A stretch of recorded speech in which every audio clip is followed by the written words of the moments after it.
प्रदेश सचिव बनने की बहुत बहुत मुबारकबाद आपको। बहुत बहुत धन्यवाद। आपके सभी दर्शकों को भी उनके आशीर्वाद से मैं प्रदेश का भारतीय जनता पार्टी का दिल्ली प्रदेश का मुझे मंत्री बनाया है और अपने पार्टी के शीर्ष नेतृत्व अपने अध्यक्ष आदरणीय नरेंद्र सचदेवा जी को मैं आभारी हूँ कि उन्होंने मुझे अपनी टीम में लिया।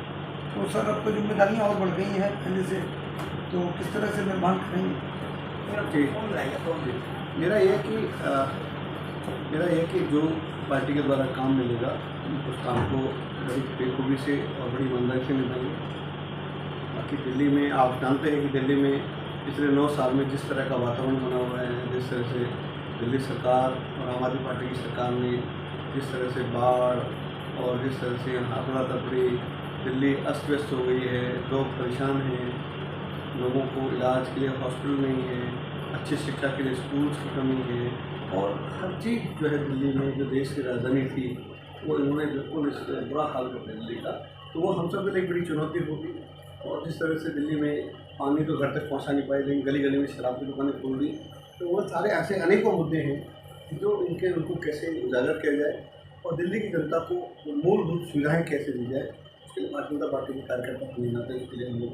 तो लेकिन सर जो लोग बाढ़ प्रभावित थे उनकी आपने बात की, तो उनको सर सेवा भारती के अलावा और कोई दिखाई नहीं दे रहा है। भाजपा के कुछ लोग, बाकी आम आदमी पार्टी और दिखाई नहीं दे रही कहीं। देखिए, आम आदमी पार्टी तो कभी नहीं दिखाई देती। कोरोना आया था, लोग ऑक्सीजन के लिए परेशान थे, लोग दवाई के लिए परेशान थे, लोग वैक्सीन के लिए परेशान थे, लेकिन अरविंद केजरीवाल जी मोदी जी को गाली दे रहे थे। तो अरविंद केजरीवाल तो हमेशा भागना जानते हैं, मुख्यमंत्री हैं लेकिन कोई अधिकार नहीं। जहाँ मुफ्त पानी की बात थी, पानी तो पहुँच नहीं पाया, लेकिन क्या है कि उन्होंने शराब की दुकानें पहुँचा दी। आज स्कूल एक पिछले 9 साल में एक नया बिल्डिंग नहीं बना स्कूल की, और आज यहाँ का बच्चा दूसरे प्रदेश में जाकर पढ़ता है, उत्तर प्रदेश में हो गया, हरियाणा में हो गया, अन्य प्रांत में। तो दिल्ली में जिस तरह से कुछ भी नहीं है, दिल्ली के मुख्यमंत्री अरविंद केजरीवाल को केवल राजनीति और गाली गलौज करना। सर एक सवाल और, जिस तरह हरियाणा के हालात खराब है, क्या कहेंगे उस पर? और दिल्ली के बॉर्डर तक पहुँच चुका मामला। नहीं, देखिए, अगर आज के अखबारों में आप देखें तो उसमें आम आदमी पार्टी का जो एक नेता उसका नाम आ रहा है, और आखिरी नेता आम आदमी पार्टी का तो उनका मुखिया कौन है? अरविंद केजरीवाल। 2020 में आपको याद होगा जनवरी के महीने में सीलमपुर में दंगे हुए थे, किनका पार्षद? ताहिर हुसैन किसका पार्षद था? अरविंद केजरीवाल का, आम आदमी पार्टी का पार्षद था। तो ये कहीं ना कहीं आम आदमी पार्टी के जो लोग हैं, जो इनकी मानसिकता है, वो दंगा करना, झूठ प्रयोग करना, अस्त व्यस्त करना, देश में अराजकता पैदा करना, ये इनका एक सूत्र कार्यक्रम है। तो कह रहा है कि जैसे मणिपुर में भाजपा की सरकार है या हरियाणा में भाजपा की सरकार, तो भाजपा संभाल नहीं पा रही है। देखिए, दिल्ली में तो भाजपा की सरकार नहीं। 2020 में दंगे क्यों हुए? दिल्ली में बाढ़ के कारण कितने लोगों का हजारों करोड़ रुपए का नुकसान हो गया? वो तो यहाँ तो आपकी सरकार थी। आपका PWD समय पे अगर एक्टिव होता तो जितने नाले बड़े बड़े नाले साफ होते। MCD में इनका मेयर है। आज दिल्ली में गली गली में दुनिया भर का कूड़े से लेके दुनिया भर के पूरी दिल्ली कूड़े का शहर बन गया। उसके बारे में अरविंद केजरीवाल नहीं बोलेंगे। लेकिन मतलब ये बड़ा, पंजाब की स्थिति देखिए, पूरा पंजाब नशे में डूब गया है, वहाँ के युवाओं की स्थिति बड़ी खराब है, लेकिन अरविंद केजरीवाल जी वहाँ के बारे में नहीं बोलेंगे। लेकिन सर जिससे MCD चुनाव चल रहा था कि पहाड़ गायब हो जाएंगे, खत्म कर देंगे पहाड़ को, जो देखिए ना, वहाँ देखिए, आप स्थिति देखो। आपको हमारे वरिष्ठ पत्रकार है, आपको बोलना चाहिए कि अरविंद केजरीवाल जी, आप केवल चुनाव आते हैं, आप नए नए मुद्दों को लेकर आते हैं, लेकिन उन पर काम कौन करेगा? आपका काम केवल आरोप लगाना है, उंगली उठाना है। आप मुख्यमंत्री हो। बड़ा दुर्भाग्य की बात है, कान्हा शंकर जी के मुख्यमंत्री, लेकिन मुख्यमंत्री के पास एक भी विभाग नहीं है, एक भी मंत्रालय नहीं है। ईमानदार, हाँ ईमानदार, देखो ना, 2 मंत्रियों से चोरी करवा के, एक अभी बाहर रखे सिस्टम के लिए, एक अभी अंदर ही है, और दोनों इनके नंबर 2 नंबर 3 है। सत्येंद्र नंबर 1, नंबर 2 गया मनीष सिसोदिया।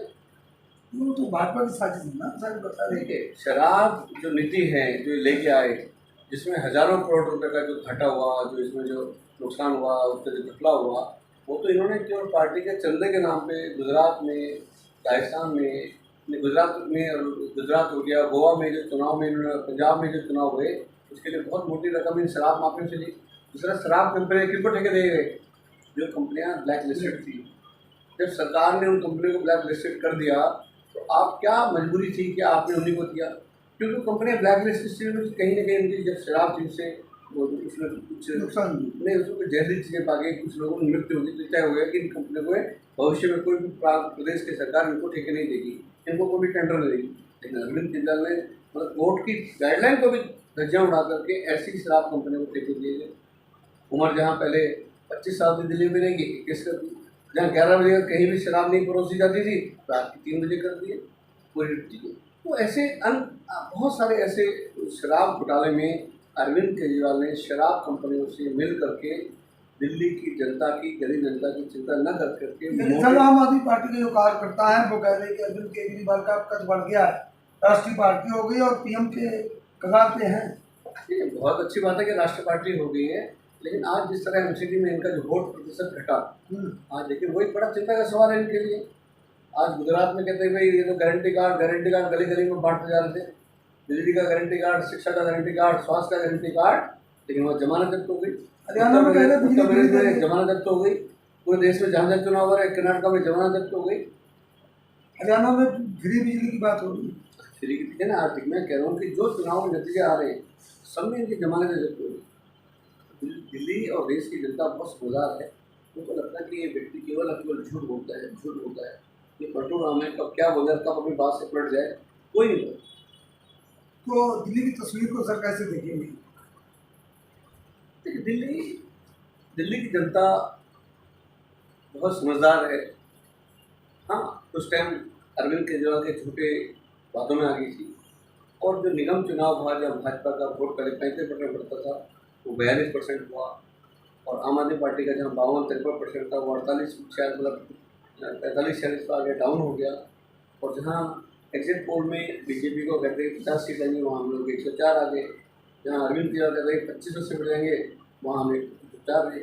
तो दिल्ली की जनता का आशीर्वाद भारतीय जनता पार्टी के थे, देश के यशस्वी प्रधानमंत्री नरेंद्र मोदी जी के काम पे देश की जनता और दिल्ली की जनता विश्वास करती है, भरोसा करती है। अभी 2024 में चुनाव है, पुनः तीसरी बार देश के यशस्वी प्रधानमंत्री मोदी जी प्रधानमंत्री बन के आएंगे, और 2025 में जब दिल्ली में विधानसभा चुनाव होगा जनवरी में, तो भारतीय जनता पार्टी की जो सरकार है पूर्ण बहुमत से बनेगी। तो साथियों, ये थे दिल्ली प्रदेश सचिव डॉक्टर मनोज बचेती जी, जिनको आप अक्सर हमारे चैनल पर देखते हैं, जिला देखते हैं नीमच जिले के। अब प्रोग्रेस होगी, दिल्ली प्रदेश के सचिव हैं इस समय मौजूद में, और उनका साफ तौर से वादा है कि दिल्ली की दशा अब जो है 2025 में बदलेगी, और 2025 में आगामी ये चुनाव होगा उसमें भाजपा का ही हिस्सा।